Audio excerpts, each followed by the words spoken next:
तो आज नेपाल में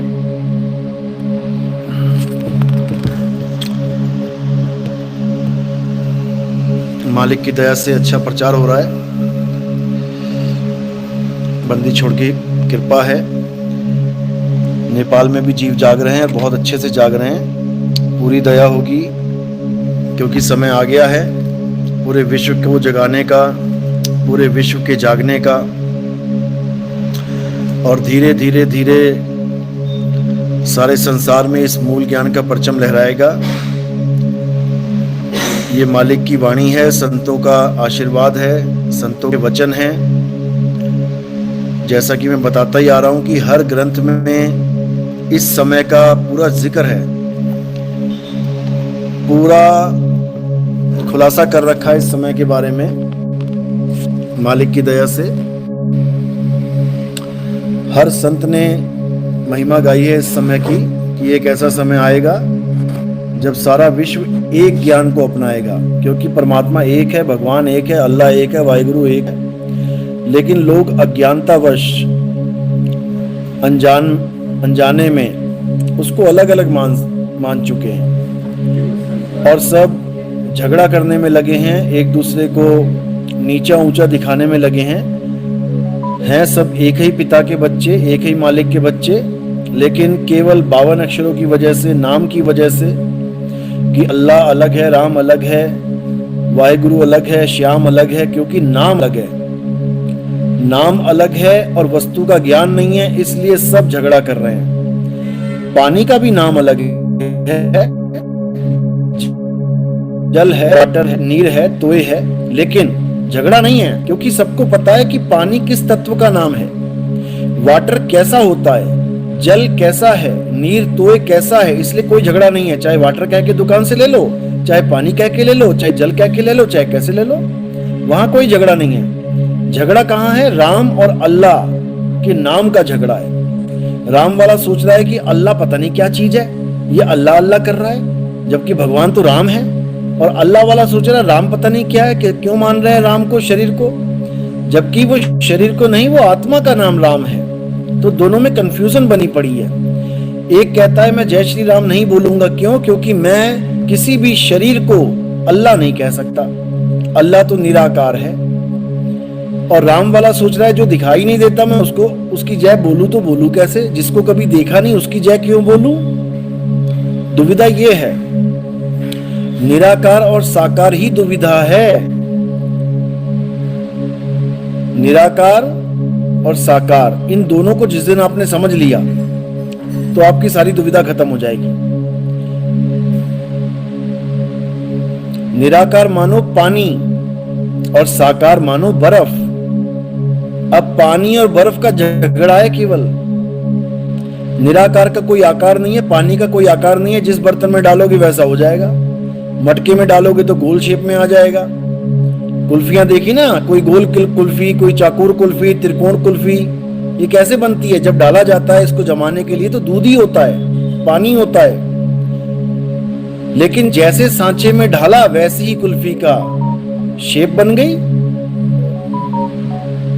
इसी प्रकार ये जितने भी शरीर दिखाई दे रहे हैं तुम्हें, राम जी, कृष्ण जी, हनुमान जी, शेरा वाली माता, भैरवनाथ, जो भी दिख रहे हैं, ये सब कुल्फियां जमी हुई हैं, बर्फ है ये। और ये कहां चली जाएंगी? जहां से आई हैं, पानी से आई हैं, पानी में मिल जाएंगी। यानी निराकार से ही सारा ब्रह्मांड, सारी साकार वस्तुएं पैदा होती हैं। यानी पानी से बर्फ पैदा होती है और कहां मिल जाती है? पानी में ही। अब अज्ञानी जीव पानी और बर्फ के नाम पे लड़ते हैं कि पानी सत्य है कि बर्फ सत्य है, पानी सत्य है कि बर्फ सत्य है, जबकि असल में असलियत ये है कि ना पानी सत्य है ना बर्फ सत्य है। दोनों सत्य नहीं है, क्योंकि दोनों ही बनते और बिगड़ते हैं।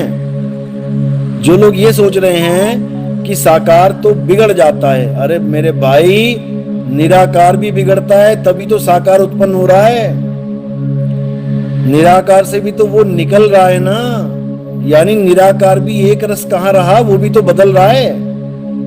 निराकार ही साकार का रूप धारण करके आ रहा है। बर्फ पानी बन रहा है तो पानी ही तो बर्फ बन रही है। ये क्यों नहीं समझ में आ रहा तुम्हें? जितने भी निराकार को मानते हैं, निराकार को मानने वाले ये भी मानते हैं कि सारी सृष्टि में जो साकार सृष्टि है ये निराकार से ही उत्पन्न होती है और निराकार में मिल जाएगी। तो मेरे भाई, जब निराकार में मिल रही है और निराकार से निकल रही है तो फिर निराकार एक रस कहां रहा? फिर वो भी बदल रहा है। पानी बदल रहा है बर्फ में, बर्फ बदल रहा है पानी में, दोनों में बदलाव है और जहां बदलाव है वहां असत्य है। गीता क्या बोल रही है? हे अर्जुन, दो प्रकार के तत्व हैं संसार में, एक असत्य तत्व और एक सत्य तत्व। असत्य वो है जो बदल जाता है, जो आज छोटा सा बच्चा है, कल को जवान हो गया, परसों को बूढ़ा हो गया, उसके बाद नामो निशान मिट गया। तो शरीर बदल रहा है, इसलिए असत्य है। अब संसार बदल रहा है, इसलिए असत्य है। देखो तुम, आज तुम्हें कैसा दिखेगा दिन, कल को कैसा दिखेगा। आज देखो दुकानें कैसी दिखेंगी, कल को कैसी दिखेंगी। आज मौसम देखो कैसा है, कल को कैसा है। सुबह सूरज देखो कैसा है, दोपहर में देखो कैसा है, शाम को देखो कैसा है। बदल रहा है, हर चीज बदल रही है। ये माया का संसार है। ये संसार को मायावी संसार बोला गया है और इस संसार से निकालने के लिए ही संत महात्मा इस दुनिया में आते हैं। दो प्रकार के संत आते हैं इस दुनिया में। एक संत वो आते हैं जो कहते हैं ये मायावी संसार भगवान ने बनाया है हमारे तुम्हारे रहने के लिए, ये भगवान की बड़ी कृपा है जो संसार को बना दिया। और एक संत आते हैं कि ये संसार क्यों बना दिया, क्या जरूरत थी इसकी। गाना भी बना रखा है, दुनिया बनाने वाले क्या तेरे मन में समाई, काहे को दुनिया बनाई। गाना भी गा रहे हैं कि क्यों बना दी ये दुनिया। बनानी थी तो अच्छी बनाता, जिसमें दुख ना हो, कलेश ना हो, मौत ना हो। एक बार जो पैदा हो गया मरना नहीं चाहिए। भगवान तो कुछ भी कर सकता है भाई। मरने के बाद जो तुम हमें सपने दिखा रहे हो स्वर्ग स्वर्ग, इस दुनिया को ही स्वर्ग बना दो ना, क्यों नहीं बनाते। इस दुनिया में दुनिया भर के भूचाल आ रहा है, सुनामी आ रही है, बिजलियां गिर रही हैं, लोग मर रहे हैं। तत्व भी ऐसे बनाए हैं जो तत्व प्राण के लिए घातक हैं। आग बना दी तो आग में जल के देखो जरा, पानी बना दिया पानी में डूब के देखो जरा, हवा बना दी, हवा तूफान आते हैं उड़ के देखो जरा, एक बार पता लगे। धरती बना दी, धरती के नीचे कभी भूकंप में गिर के देखो जरा, पता लगे तुम्हें। तत्व भी ऐसे बनाए हैं जो हमारी जान के दुश्मन है। ऐसा कैसा भगवान है जो अपने बच्चों के लिए इतना खतरनाक दुनिया बना के बैठा हुआ है। पल पल, एक पल भी भरोसा नहीं है मौत का। अपने परिवार को छोड़ के बंदा नौकरी करने जा रहा है, शाम को घर वालों को कुछ खाने के लिए आएगा, रास्ते में एक्सीडेंट हो जा रहा था उसका, ट्रेन से कट के मर रहे हैं, हवाई जहाज क्रैश हो रहे हैं। ये भगवान कर क्यों नहीं रहा कुछ? अगर नहीं संभाला जा रहा भैया तो बंद कर देना ये सिस्टम, ये दुनिया खत्म कर दे अपनी, सबको ले जा स्वर्ग में नरक में जहां भी ले जाना है। ये बेवकूफ बनाया जा रहा है हमें। ये किसी भगवान ने नहीं बनाई ये सृष्टि। भगवान कभी ऐसी गंदी सृष्टि बना ही नहीं सकते जहां पल का भरोसा नहीं है मौत का। तुम अपने लिए घर बनाते हो, अपने बच्चों के लिए घर बनाते हो, हर चीज ब्रांडेड लेके आते हो, बिजली की तारें लेते हो ISI मार्क का, करंट ना लग जाए मेरे बच्चे को, हैं? और भगवान ने तुम्हें जंगल में छोड़ दिया, मकान भी नहीं दिए बना के। मकान भी इंसान ने बनाया अपने लिए। जंगल में जैसे क्या बताऊं मैं, काला पानी के लिए सजा देते हैं ना, छोड़ दिया जंगल में, घूमता रहा यहीं पे। जंगली जानवरों के बीच में पैदा कर दिया हमें। पक्के मकान तक नहीं दिए सीमेंट के बना के कि जंगल में कहां रहेगा, क्या सोएगा। इधर सोया नहीं, उधर शेर ने हमला किया नहीं। देखो जरा इतिहास, पता लगे तुम्हें आदि मानव कैसे जीते थे। और आज के युग में भी देख सकते हो, अफ्रीका के जंगल में देख लो, अभी भी नंगे घूम रहे हैं बेचारे, अभी भी शेरों से लड़ रहे हैं। अभी तक उनको पक्के मकान नहीं मिले अफ्रीका के जो कबीले वाले हैं। देखो यूट्यूब पे सर्च मार के देखो जरा। ऐसा कैसा भगवान है भाई?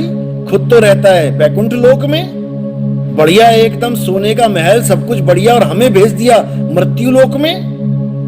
हैं? इसके बच्चे हैं कि दुश्मन है? उसके बाद ये भी नहीं कि इस दुनिया में जब भेजा ही है तो ऐसी सेफ दुनिया बना दे कि हमें कुछ दिक्कत ना आए। तुम अपने बच्चों के लिए छोटे से छोटा भी काम करते हो तो 100 बार सोचते हो मेरे बच्चे को दिक्कत ना आए। ऐसा कैसा भगवान है जिसको हमारी दिक्कत की कोई परवाह ही नहीं है? उसके बाद पाप पुण्य की बेड़ी लगा रखी है, ये करेगा तो यहां डाल दूंगा, वो करेगा तो वहां डाल दूंगा। हैं? ये पाप करेगा तो उल्टा लटकाऊंगा, सुए चुभाऊंगा, भाले घुसा दूंगा पेट में। बता, अरे मेरे बाप का सामान है, मैं जो मर्जी यूज करूं। मेरे बाप की दुनिया है तो इस दुनिया में जो कुछ भी है वो उसके बच्चे के लिए है। तुम्हारे घर में जो कुछ भी है तुम्हारा बच्चा उसको बिना सोचे समझे यूज कर सकता है। तुम उसके पेट में भाला नहीं घोप दोगे। और अगर तुम्हें इतनी दिक्कत है तो भैया जितना भी पाप वाला सामग्री है वो हो ही ना। ये बंदूकें, ये गोलियां, ये बारूद हो ही ना। कौन किसका कत्ल करेगा? तुम क्या कुछ नहीं कर सकते हो। तुम ऐसी टेक्नोलॉजी ही ना बनने दो जिससे बंदूकें बनी आज, जिससे तोपें बन गई, जिससे परमाणु बम बन गए, मानवता को खतरा हो गया। तुम क्या कर रहे हो देख के? उधर बम फोड़ा जा रहा है, उधर भगवान को कोई फर्क ही नहीं पड़ रहा। और मारो और मारो। मेरे बच्चे थोड़ी नहीं है, पड़ोसियों के हैं। जैसे अपना बच्चा मर जाता है तो कष्ट होता है, पड़ोसी का बच्चा मर जाए ना तो कष्ट नहीं होता। आराम से खाना खाते हो, कोई टेंशन नहीं है। अपना बच्चा मर गया 10 दिन तुम्हारे रोटी नहीं जाएगी गले से नीचे। तो मेरे भाई ये दुनिया कोई भगवान की दुनिया नहीं है कि तुम बड़े खुश हो कि भगवान ने दुनिया बनाई।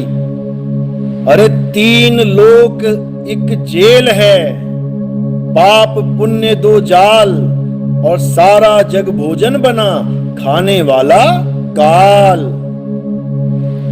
ये माया जाल इस काल का है और इस काल से बचाने के लिए ही संत आते हैं दुनिया में। समझे? बचना चाहो काल जाल से, चीनो शब्द हमारा, और कहें कबीर अमर कर राखूं, जो निज होए हमारा। जो इस माया जाल से निकलना चाहता है, जो इस संसार से निकलना चाहता है, वो तरीका समझ ले कैसे निकलना है, क्योंकि अंत समय उसका भी आएगा, मौत उसको भी होगी। और जिसको पता है कि मृत्यु के वक्त क्या करना है वो इस संसार से निकल जाएगा। और जिसको पता ही नहीं है करूं क्या, वो रोएगा, चीखेगा, चिल्लाएगा, डॉक्टर साहब मुझे बचा लो, पापा मुझे बचा लो, मैं मरना नहीं चाहता। और मरना पड़ेगा, मरना पड़ेगा मेरे भाई। और जिनके सहारे तुम बैठे हो कि हम ये कर ले मुक्ति हो जाएगी, वो कर ले मुक्ति हो जाएगी, अरे भैया किसी की मुक्ति ना हुई है ना होगी। मैं गीता पढ़ लूं मेरी मुक्ति हो जाएगी, गीता पढ़ने से मुक्ति हो जाएगी? तो गीता में ये बोला है कि मैंने ये ज्ञान बहुत पहले सूर्य को दिया था, सूर्य मुक्त हो जाना चाहिए था, आज भी यही टिमटिमा रहा है। अरे सूर्य की ही मुक्ति हो जाती जब गीता का ज्ञान मिल गया सूर्य को, स्वयं भगवान ने उसको अपने श्री मुख से ज्ञान दिया है, तो आज भी मृत्यु लोक में क्या कर रहा है वो? उसको तो गायब हो जाना चाहिए था 3 लोक में से, ढूंढने से भी नहीं मिलना चाहिए था सूर्य, क्योंकि उसको गीता का ज्ञान भगवान ने अपने श्री मुख से दिया, लेकिन आज भी यही धक्के खा रहा है। समझो, ज्ञान अर्जुन को भी दिया था अपने श्री मुख से। क्या हुआ? अर्जुन को नरक में जाना पड़ा। 5 पांडव में 4 तो नरक में बैठे हुए थे, ये तो 5वें की दया हुई तो उनको बेचारों को स्वर्ग मिला। सुदामा कृष्ण जी का भगत था, सुदामा के चरण धोके कृष्ण जी ने पिए, सुदामा सबसे परम मित्र था, वो राक्षस बन गया। चंद्रचूड़ राक्षस सुदामा का ही अगला जन्म था। तुम सोच रहे हो भगवान कृष्ण की पूजा करके मंदिर जाके तुम्हारी मुक्ति हो जाएगी, राक्षस बन जाओगे? जब सुदामा जैसा नहीं बचा, जिसके चरण धोके 3 लोक के नाथ पान कर रहे हैं, पी रहे हैं, वो ना बचा, तुम क्या बचोगे? तुम किस खेत की मूली हो? कमाल कर दी। और एक बाबा क्या कह रहा है, हमारी राधा रानी कभी किसी को कष्ट नहीं देती, हमारी राधा रानी के हाथ में कभी कोई शस्त्र नहीं देखोगे। अरे मुंह में जुबान तो है, ये जुबान शस्त्रों का भी बाप है। सुदामा को श्राप राधा रानी ने ही दिया था, उसकी वजह से वो राक्षस बन गया। इससे अच्छा तो कोई तीर वीर मार देती, राक्षस तो ना बनता। लेकिन जुबान ऐसा शस्त्र है मेरे भाई, हालत खराब कर देता है। भगवान विष्णु को नारद ने इसी जुबान से श्राप दिया था, 14 साल धक्के खाने पड़ गए जंगल में राम बन के। समझे कि तुमने इतना आसान समझ लिया है कि राम राम करो, श्याम श्याम करो और बस तुम्हें मिल जाएगा बैकुंठ। धक्के मिलेंगे, धक्के। समझ जाओ, अभी समझा रहा हूं। सनातन को जानो, सत्य सनातन को जानो, सनातन धर्म को पहचानो। और जिस दिन तुमने सनातन को जान लिया, तुम पक्के सनातनी हो जाओगे। और नितिन दास पक्का सनातनी है, कोई हिला नहीं सकता हमें। आज सारे हिंदू मुसलमान बनी जा रहे हैं, कहां है तुम्हारे धर्म में ताकत? क्यों जा रहे हैं वहां पे? उनके धर्म में ऐसा क्या है जो खींचे चले जा रहे हैं? केरल में 50% मुसलमान हो गए हैं, पंजाब में ईसाई बढ़ते ही जा रहे हैं, बढ़ते खतरा हो गया पंजाब को ईसाइयों से कि ये किसी दिन पूरा पंजाब ईसाई ना हो जाए। तो तुम्हारे अपने धर्म में ताकत नहीं है, तभी तो दूसरा पटकी मार रहा है तुम्हें। ऐसा क्यों हो रहा है? क्योंकि तुम्हें अपने धर्म के बारे में पता ही नहीं है, तुम्हें सत्य सनातन के बारे में पता ही नहीं है। जिस दिन तुम्हें सत्य सनातन के बारे में पता लग गया ना, कोई माई का लाल नहीं है जो तुम्हें बदल दे, कि तुम्हें हिंदू से मुसलमान कर दे या तुम्हें हिंदू से ईसाई कर दे। क्योंकि तुम कुछ जानते ही नहीं हो। नितिन दास तुम्हें बताने ही आया है, लेकिन तुम्हें लगता है कड़वा। बेटा, जब कोई बीमार हो जाता है ना, तो डॉक्टर कड़वी दवाई ही देता है। वो तुम्हारी बीमारी ठीक करने के लिए होती है, ना कि तुम्हारे मुंह का टेस्ट खराब करने के लिए। कि नहीं जी, ये तो बड़ा कड़वा बोलता है। सत्य बोलता है, सत्य, और सत्य कड़वा होता है। उसको कड़वा लगता है जो असत्य रूपी मीठे का आदी हो गया हो, जिसको झूठ अच्छा लगता है, मीठा अच्छा लगता है, भले झूठ हो। समझे?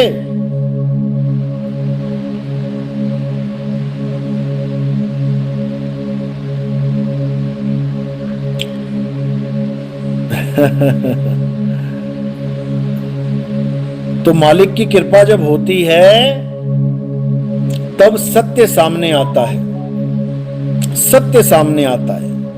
और सत्य क्या है? हे अर्जुन, ये आत्मा ही सत्य है। आत्मा के अलावा और कुछ सत्य है ही नहीं। हमारा तुम्हारा शरीर भी सत्य नहीं है। कोई कृष्ण जी के शरीर को सत्य माने तो वो सत्य नहीं है। क्यों? क्योंकि सत्य में कभी तीर नहीं घुस सकता, सत्य को कोई आग नहीं जला सकती, सत्य को पानी भिगो नहीं सकता, सत्य को हवा सुखा नहीं सकती। कृष्ण जी ने खुद दोहा बोला है, श्लोक बोला है गीता में, नैनम छिंदंती शस्त्राणि नैनम दहति पावका न चैनम क्लेदंतापो न शोषति मारुता। बिल्कुल क्लियर बोला है। और उसकी पूजा करने की बात करी है जो अजर अमर अविनाशी है। हे अर्जुन, आत्मा का ना तो कभी जन्म होता है, ना ही आत्मा की कभी मृत्यु होती है। तेरे और मेरे कई जन्म हो लिए, कई बार मर लिए हम लोग। पूजनीय वो है जो सदा सदा अजर अमर अखंड अविनाशी है।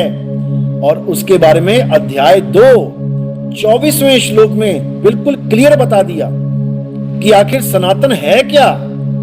हम सोच रहे हैं हनुमान जी की पूजा करता हूं मैं सनातनी हो गया, राम जी की पूजा करता हूं मैं सनातनी हो गया, विष्णु जी की पूजा करता हूं मैं सनातनी हो गया, भोले शंकर की पूजा करता हूं मैं सनातनी हो गया। एक भी सनातनी ना हुआ। एक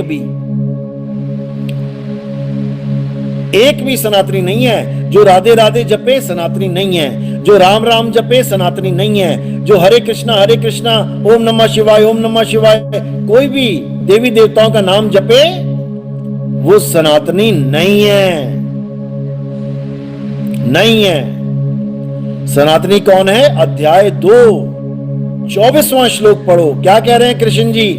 हे अर्जुन, ये आत्मा अछेद्य है, अशोष्य है, इसमें कोई छेद नहीं कर सकता, इसको कोई आग नहीं लगा सकता, इसको कोई सुखा नहीं सकता। ये आत्मा नित्य है, सर्वव्यापी है, ये आत्मा अचल है, अचल जो कभी चलता नहीं है, अचल यानी स्थिर है। ये आत्मा अचल है, स्थिर रहने वाला है, ये आत्मा पुरातन है, ये आत्मा ही सत्य सनातन है। समझे? ये डेफिनेशन है आत्मा की, ये डेफिनेशन है सनातन की। कौन उसकी पूजा कर रहा है? जो अचल है। सब चलने वालों की पूजा कर रहे हैं। भोले शंकर चलते हैं, राम जी चलते हैं, हनुमान जी चलते हैं, एक जगह से दूसरी जगह पे जाते हैं। सब चलने वाली चीज की पूजा कर रहे हैं, सब चलने वाले आदमियों की पूजा कर रहे हैं, सब चलने वाले भगवानों की पूजा कर रहे हैं, लेकिन सनातनी एक भी नहीं है। सनातनी कौन है? जो अचल की पूजा करे, अचल जो चलता नहीं है, स्थिर है, जिसको कोई हिला नहीं सकता, माई का लाल, और वो आत्मदेव है। जब आत्मदेव को जानोगे तब समझ में आएगा कि आखिर सत्य सनातन धर्म है क्या। ये भगवे चोले पहन के, ये कांवड़ उठा के, ये बड़े बड़े झंडे, फलाना देवी देवता, फलाना ये फलाना वो, भाई ये सनातन नहीं है, ये सनातन नहीं है। सनातन को जानना है तो आत्मज्ञानी बनना पड़ेगा। आत्मज्ञान बिना नर भटके। अरे कभी काबा कभी काशी।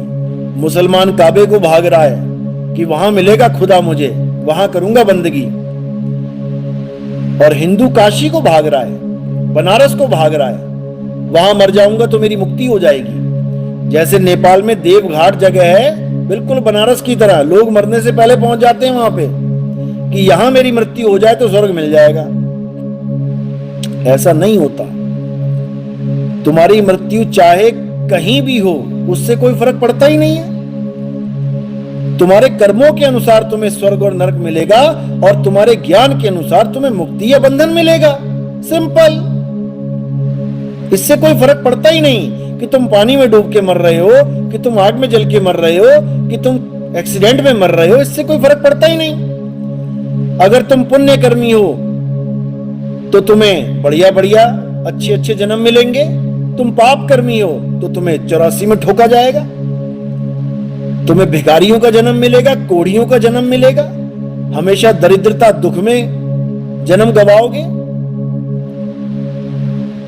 तो इसको अच्छे से समझ लो।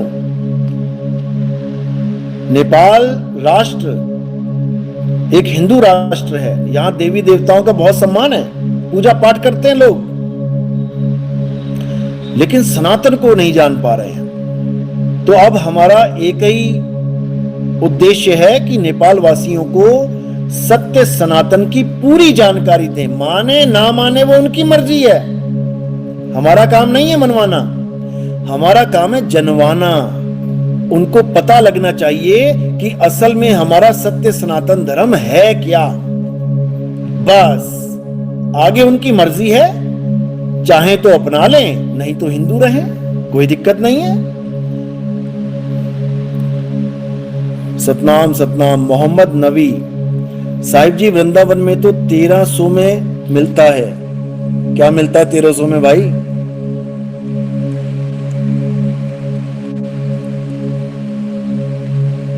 क्या मिलता है 1300 में?